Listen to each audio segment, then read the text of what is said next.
دوستو یاد رکھنا، تگڑا اور مضبوط جوان پتہ کون ہوتا ہے؟ جس کی نظریں پوری طرح اس کے کنٹرول میں ہوں۔ یہ علامت جوانی ہے۔ جس آدمی کا پوری طرح، دو لوگ دنیا میں کبھی کوئی کارنامہ سر انجام نہیں دے سکتے، ایک جو حرام کھاتا ہو، ایک جس کی نظر ناپاک ہو۔ محمد بن قاسم جب یہاں آئے تھے نا، تو ایک دن بڑے پریشان تھے، تو ایک بزرگ کہنے لگے آپ کیوں پریشان ہیں؟ کہنے لگے راجہ دہر سے مقابلہ ہے اور ہماری فوج تو سندھ کے رستے بھی نہیں جانتی، زبان بھی نہیں جانتی، لڑیں گے کیسے؟ دو چار دن کے بعد ان بزرگوں کی دوبارہ محمد بن قاسم سے ملاقات ہوئی تو بڑے خوش تھے۔ کہا اب آپ کیوں خوش ہیں؟ کہنے لگے وہ میرا مقابلہ نہیں کر سکتا، میں نے تحقیق کر لی ہے۔ کہا کیوں؟ کہنے لگے نظر کا گندہ ہے، اور جو نظر کے گندے ہوتے ہیں وہ میدانوں میں ٹھہرا نہیں کرتے۔ میدان کے لیے نکلنے کے لیے پاک جوانی کی ضرورت ہوتی، تطہیر مزاج ہونا ضروری ہوتا ہے، پاکیزہ افکار اور سچی اور سچی ستھری سوچوں کا ہونا ضروری ہوتا ہے۔ اس لیے فرمایا کہ میرا مقابلہ نہیں کر سکتا۔ حضرت عبداللہ ابن حذافہ کمرے میں تھے، تو وزیر کی بیٹی اندر سجی سنوری پہنچ گئی۔ جیسے ہی آپ نے اس کفر کی چال کو دیکھا تو تیمم کر کے نفل شروع کیے۔ وہ ساری رات بیٹھی رہی، رب کا بندہ ساری رات عبادت کرتا رہا۔ عبادت بڑا سہارا ہے، مصلی بڑا سہارا ہے اللہ کے بندوں۔ صبح دروازہ کھولا، وزیر نے اپنی بچی سے پوچھنا چاہتا تھا رزلٹ کیا نکلا، تو وہ کہنے لگی پیچھے ہٹ جا، اب تیرا میرا تعلق کوئی نہیں، میں نے نبی پاک کا کلمہ پڑھ لیا۔ اس نے کہا میں نے بھی زمانہ دیکھا ہے، پر یہ کیا لوگ ہیں، کستوری کے بنے ہوئے، سندل سے دھلے ہوئے، کہ میں ساری رات کمرے میں رہی اور 100 اور 1000 آدمی جس جوان کا مقابلہ نہ کر سکے، اتنا طاقتور جوان کمرے میں رہا اور اس نے نظر اٹھا کے نہ دیکھا۔ او کچا رنگ للاری والا جڑا چڑھدا تے لیندا رہندا ہے، اے عشق تیرے دا رنگ محمد چڑھیا پھر نہیں لیندا۔ میں کہا ایک دفعہ نظر اٹھا کے نہیں دیکھا، کمال ہو گئی۔ اتنے بڑے لوگ، اتنی بڑی سعادت مندی، فیروز بختی، معاملہ فہمی حد ہو گئی۔ اللہ اکبر۔ دوستو بادشاہ جب پوری طرح ہار گیا نا، اس نے کہا مار دو۔ تیل گرم کیا ایک کڑاہی میں، اور جب آپ کو اس میں ڈالنے لگے تو آپ کی آنکھوں میں آنسو آ گئے۔ بادشاہ کا خیال ہوا شاید نرم ہو گئے ہیں، کہنے لگا روئے کیوں؟ فرمانے لگے سوچتا ہوں جان ہی ایک ہے، کتنا مزہ ہے اس کی راہ میں جان دینے کا، کتنی لذت ہے اس کے نام پر مرنے میں، کتنا لطف ہے۔ جے تو چڑھیا اتے دار بھی نہیں، تے جے تو وکیا عشق بازار بھی نہیں، تے ایڈا سستا سودا پیار بھی نہیں، تے ایڈا سستا لبدا یار بھی نہیں۔ کئی جنگل گانے پیندے نہیں، کئی دوزخ لنگنے پیندے نہیں، جے وہ اس ملوں بھی مل جاوے، ایدوں سستا ہور بپار بھی نہیں۔ تے کچھ سمجھ نہ آوے لوکاں نوں وہ کادے نال شہید کرے، ڈٹھی یار دے ہاتھ تلوار بھی نہیں، پر او دا خالی جاندہ وار بھی نہیں۔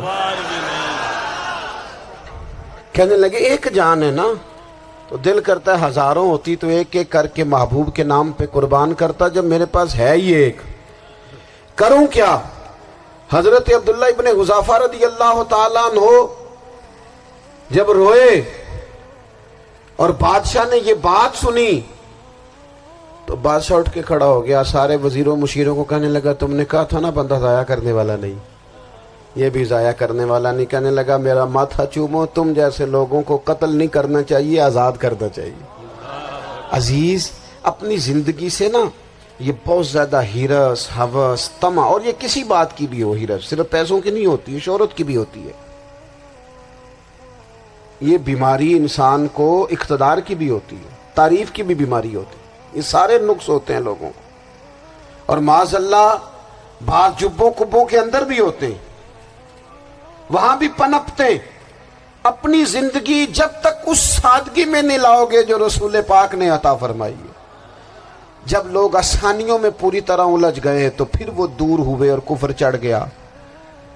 دوسری بات، اللہ کے محبوب صلی اللہ تعالی علیہ وسلم کی محبت ہم سے تقاضا کرتی ہے کہ ہم اس مشن کے لیے کام کریں جس مشن کے لیے رسول پاک نے کام فرمایا ہے۔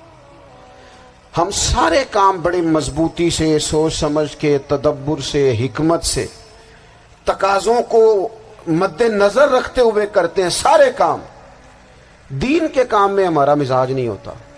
او ہو جائے گا جی، آپ بسم اللہ پڑھیں جی، شروع کریں جی۔ آپ تقاضوں کو سمجھیں، چیزوں کو دبائیں نہیں، چیزوں پر غور کریں۔ کسی کے ذہن کی سطح پر سوال ابھرتا ہے، اس کا تسلی بخش جواب دیں۔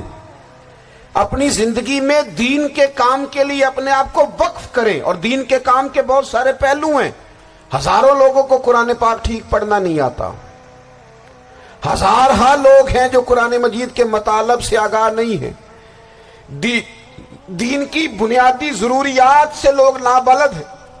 میں آپ کو کس طرح یہ بات سمجھاؤں کہ ہزاروں کی تعداد میں طلاقیں اس لیے ہوتی ہیں کہ مردوں کو طلاق کے مسئلے نہیں آتے، انہیں پتہ نہیں ہے کہ مجھے حقوق زوجین کے معاملے میں کیسے چلنا۔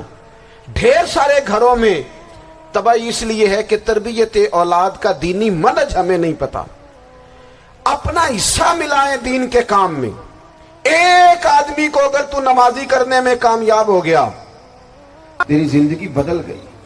وہ دین بیزار لوگ جو ہمارے بیچ بیٹھ کے ہماری نوجوان نسل کو پگڑی اور داڑھی کا نام لے کے بنیادی طور پر دین سے دور کرتے، ایسے نوجوانوں کو دین کا پیغام محبت دے کر دین کے قریب کرنا ہماری ڈیوٹیوں کا حصہ ہے۔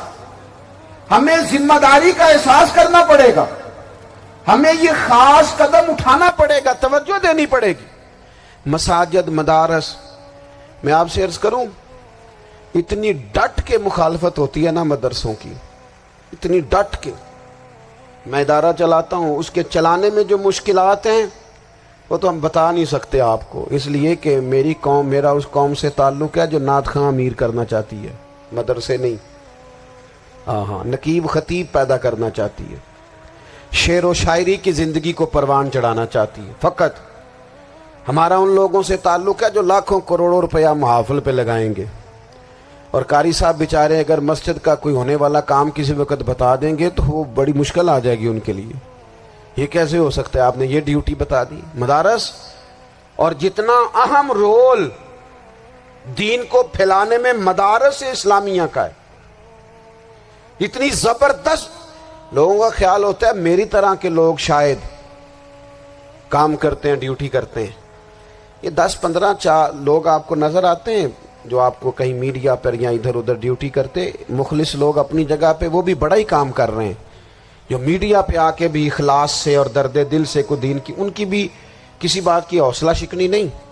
لیکن ہزارہا اساتذہ جو مدارس میں بیٹھ کے پڑھاتے ہیں، جنہوں نے وہ سارے لوگ تیار، آپ سمجھ نہیں سکتے کتنا بڑا کام۔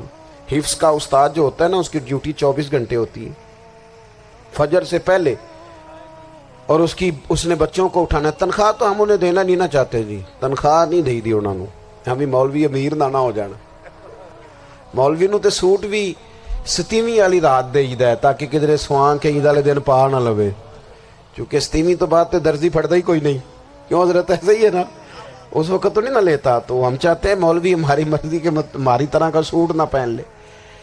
مدارس کی مضبوطی، آپ یہ دیکھ لیں، یہ صلاح الدین ایوبی کا تعلق بھلا کس چیز سے تھا؟